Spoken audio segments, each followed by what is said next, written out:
Sup? Excuse the fan in the back. Before I start this video, let me say this real quick. As a Celtics fan, I think that this is a decent deal, a good deal based on the contract that Dennis Schroeder signed. But I think that this could potentially be a very good situation for both Schroeder and the Celtics. Okay, let me say this. I think last year was... There are two people. There are two entities at fault for what happened with Schroeder and the Lakers last year. Schroeder and the Lakers, because when Schroeder was signed, he was signed to be the starting point guard, I believe, and that's because Schroeder believes he can be a starting point guard. But Schroeder's best years came in Oklahoma City, and here's why. He came off the bench. He was playing behind Chris Paul. He was playing behind Shai Gilgeous-Alexander. He was coming off the bench. He was the leader of that second unit. And, I mean, he was phenomenal. As, you know, versus him in Atlanta. He was phenomenal. Okay? The Lakers signed him thinking that they were going to get an increased production with more time at the point guard position because he proved to be such a valuable scorer. And he flamed out. He wasn't at all what they expected him to be. And that's because sometimes certain players are great backup players, you know, on championship teams. You know, and Schroeder was a guy that should have been coming off the bench. But Schroeder has an infinite amount of confidence in his ability. And I believe he believes that he's a starter. And it just didn't work out. And now he, instead of getting that 70 million or so, or 80 million or so, whatever he was supposed to, that he got offered, now he has to sign for the Celtics for a year for about 6 million. I think that it could go up to about 9 million, I guess, or something like that. But yeah, it is a total drop off. But let's hear what the guys think. Surprised are you that it came to this for Dennis Schroeder? He overplayed Skip. He overplayed the market, and he overplayed his ability. One or two people need to go. Either he needs to fire his agent or he needs to fire himself. But somebody's got to go. Now, this reminds you, Skip, you remember in 2017, Nerlens Noel, the Mavericks offered him 4 years, $70 million. He turned it down, except the qualifying offer for $4 million. He fired his agent, hired Rich Paul. Now, let me tell you what would have happened. Let's just say, for the sake of argument, Rich Paul is Dennis Schroeder's agent. It wouldn't have been Dennis Schroeder turned down $84 million. Rich Paul turned down $84 million. You see how they did that, Skip Bayless? That's what they would have done. Dennis Schroeder is that what he didn't realize, Skip, is that his best season was in OKC. He was career highs across the board. Points. Because Dennis Schroeder was coming off the bench. The coach in OKC, I don't know if it was Scott Brooks or Billy Donovan already got there, but I believe Billy Donovan was there when Schroeder got there. Whoever the coach for the OKC Thunder realized was, you know, this is a very productive kid, but he wasn't a great starter. So let me just bring him in off the bench, see if, you know, he could be the guy on our second unit to kind of provide that spark. Because every great team, every good team needs at least one guy to come off the bench that provides like that spark. You know, I forgot what they call spark plug. I think it's something like they call players like that, something to that effect. But they provide that energy. They provide the scoring. They provide those big plays off the bench that every great team needs. This is why you saw Manu Ginobili for much of his later years. He wasn't able to play at a starter level as the starter. So they brought him in off the bench. He plays a reduced role, but he gets to get his shine as the sixth man coming off the bench. And Schroeder shined in that role. Okay, and this is why it was such a success in OKC. Field goal percentage, three-point percentage. That is true. Dennis Schroeder is a career 13-point per game average, shoot 33% from the three. Guess what he shot from the three last year? That's what he shot. Guess what he shot from the field? 43%, which is his career average.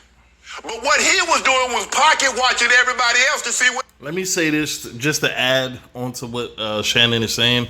13 points, 43% from the field, 33% from three. That's really good numbers. Those are really good numbers from a guy coming off the bench. Okay?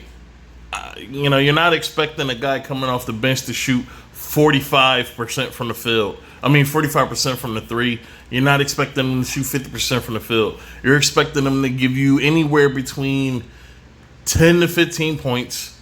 Like your sixth man. You're expecting them to give you anywhere between 10 to 15 points, shoot at least a 40% from the floor, and at least a 30% from three, because that means out of the 3-pointers that they may attempt, they're actually making at least one of them. Okay? You're getting some production from your bench guy.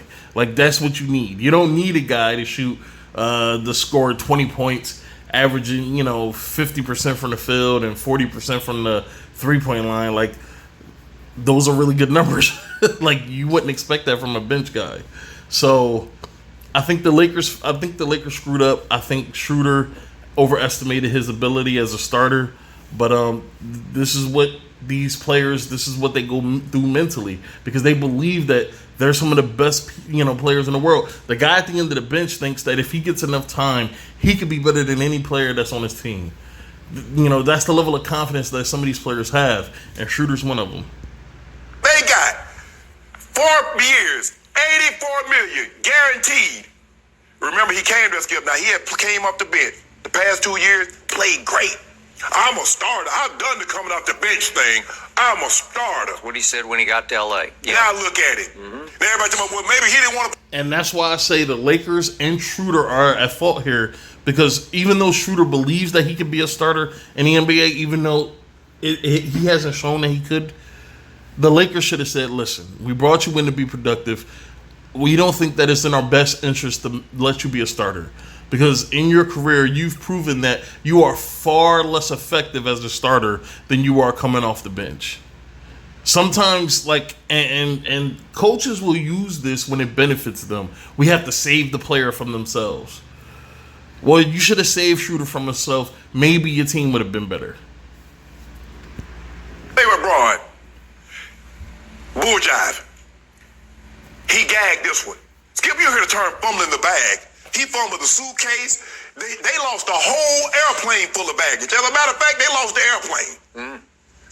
I've never seen anything like this, but I fired my agent. Mm.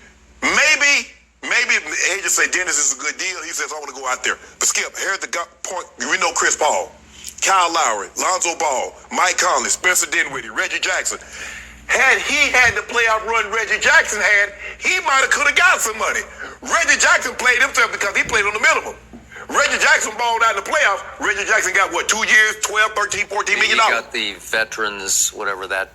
Full mid-level. Right. Yeah. Maybe he could have got that. Yep. But you can't put on tape what you put on last year and thought somebody was going to pay you that. Skip, I feel bad for it. But let me tell you this. You're not going to make that up. I don't care what you do. You're not going to make that up, because even though Nerlens Noel's got a good contract from the Knicks this year, Skip, he could have got that same contract this year while having $70 million already pocketed. Yep. He could have got another. He might get, but I don't believe he'll get a $100 million contract, Skip. How he going to be coming off the bench? And guess what? That's Jason Tatum. That's Jaylen Brown's team. So how you going to get opportunities to show that you're going to average 20? You're not going to average 20. The only way that he's going to average 20 points on that team is if he's coming off the bench and he is incredibly hot. Incredibly hot. Shooting the ball very well. Okay? And, Brad Stevens is not the coach anymore. I don't know how Ime Udoka, I don't know how he runs his squad. But if Brad Stevens was still the coach of that team, coming off the bench, Schroeder would have got a lot of opportunities to rack up shots. But I don't think that I don't know if the play style is similar with Udoka, but I hope not. I hope it's different. I hope it's a lot more favorable to what Jason Tatum and Jaylen Brown needs. But let's go. I was reading reports they want him to come off the bench and back up Marcus Smart. Now he might start, but he gagged this one, Skip. He They need to. What I think the Celtics should do. Okay, and this is just me going off the top of my head. All right, now if you keep Jason Tatum at the 4, which I think is what they're going to do, they're going to mix him in between 3 and 4. But when you do have him in there as the 4, you have Aaron Nesmith as the small forward. You move Jaylen Brown back to the shooting guard position, because I think it's a lot better shooting guards than there are small forwards. That defensively, I think Jaylen Brown could be of benefit to the Celtics playing that 2 position. And then you start Peyton Pritchard. Now you have your 2 first-round picks from last year and Peyton Pritchard and Aaron Nesmith in the starting lineup with Jason Tatum, Jaylen Brown, and you got Rob Williams at the center. Well, I hope they start Rob Williams. I would lose my shit if they are not starting Robert Williams come the beginning of the season. Well, with Stevens not there anymore, Stevens not coaching there anymore, we should see, I'm hoping we'll see more balance when it comes to the lineups that's being played, because Brad Stevens had a very bad knack. This dude for some reason would not start Rob Williams. He just would not start him. And when Daniel Tice was on the team, Daniel Tice was the regular center. Daniel Tice is a small power forward, but they had him at center because Brad Stevens liked to run the small ball. So I'm hoping that they put Robert Williams in at center. I'm hoping that they have Nesmith at the 3 if you decide to have Tatum at the 4. And I hope they have Pritchard at the starting point guard position, because I think that Nesmith and Pritchard has shown good promise that they can be a lot more effective. So I'm hoping if you throw them in the starting lineup that you can actually start to realize some of the expectations that they had. Now, this is where the team starts to fill out a little better, okay? You got to bring Marcus Smart off the bench. He will provide a defensive and an offensive punch. Now, I've been down on Marcus Smart's offensive ability, but over the past year or so, or 2 seasons, Marcus Smart has shown that he has become an even better shooter. He's become an even more efficient scorer. He can handle the ball, but he can also shoot the ball, and he can defend at a very high level, which is his redeemable quality when he was struggling at the offensive end. It was his defense. And you have Schroeder in either as the 1 or the 2. I think you should have Schroeder in as the shooting guard, like on offense, because I don't think that he is a good facilitator. I think that he is an offensive-minded guard. I think that he's a shoot-first guard. I don't think that he's a facilitator. I think you can get Marcus Smart in the mindset of the facilitator a lot easier than it would be to get Schroeder in that mindset. So you have Schroeder and you have Smart out there. Okay. Now, if you don't want to start Nesmith, if you decide that you want to put Jason Tatum in at the 3, and you have Enes Kanter, I think they should bring Taco Fall up from the G League, sign him to an actual contract. I think I don't understand what the problem is with Brad. Like, he just did not want to give the young centers any run. Rob Williams, Taco Fall. Taco's been a two-way player for years now. It's time for this dude to either step on the floor and produce or be moved, because he's been a two-way player for about 2 or 3 years. We need to get him out there. We need to see what he can do. I think that if you start Robert Williams, you have Ennis at the 4, you have Jason Tatum at the 3, you have Jaylen Brown at the 2, and you have Peyton Pritchard at the 1. That's my ideal starting lineup. Okay, you may not be getting good shooting from the 4 or the 5, but you're going to get solid defense and great rebounding, and that will open the floor up to Jason Tatum, Jaylen Brown, and Peyton Pritchard to get their shots up. Okay, and then off the bench you'll have Taco Fall. On the bench, you'll have Nesmith, you'll have Schroeder, you'll have Smart, and whoever else they decide to throw in there. And we've seen in recent memory that the Celtics have this weird fascination with bringing in these unknown, nameless guys that we've never heard of before and throwing them either in bench roles or the starting lineup from time to time. And we've seen this happen over the past 3 or 4 years. So I'm expecting at least 1 or 2 players that we've never heard of to be signed and to be on the bench. That's my ideal lineup. I think that Schroeder can provide a lot if he's a bench player. If they bring him in to be a starter, I am going to be seriously disappointed. I'm going to expect this to fail, and I'm going to expect the Celtics to flame out once again. But that's it, man. I'm done. I just wanted to give my thoughts on the Schroeder deal, what I think it means for the Celtics, what my expectations are of Ime Udoka and his new coaching, I guess, his new coaching stretch. I want to see what Brad Stevens does in the GM office. I just want to see how this is going to turn out. I think Schroeder was a really good addition, and I can't wait to see what this guy does. I can't wait to see what he can bring to the team. I've been a fan of Schroeder's ever since OKC. I thought Schroeder has been in the I said his name like 2 or 3 different times. I've been in the camp of I think Schroeder should have at least gotten one 6 man of the year during his stretch in OKC, because I thought that he was a very effective 6 man coming off the bench there. But that's it, man. That's it. Oh, we have Al. That's the player I forgot. We have Al Horford. Now, let me. Now I got to go back.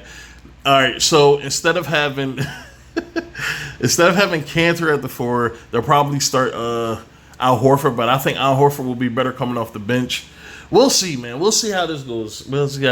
I'll probably find time to do another Celtic video, man. Like I'm excited to see what happens with this team, but I'm really concerned that we're gonna flame out again. But that's it, man. I'm done. All right.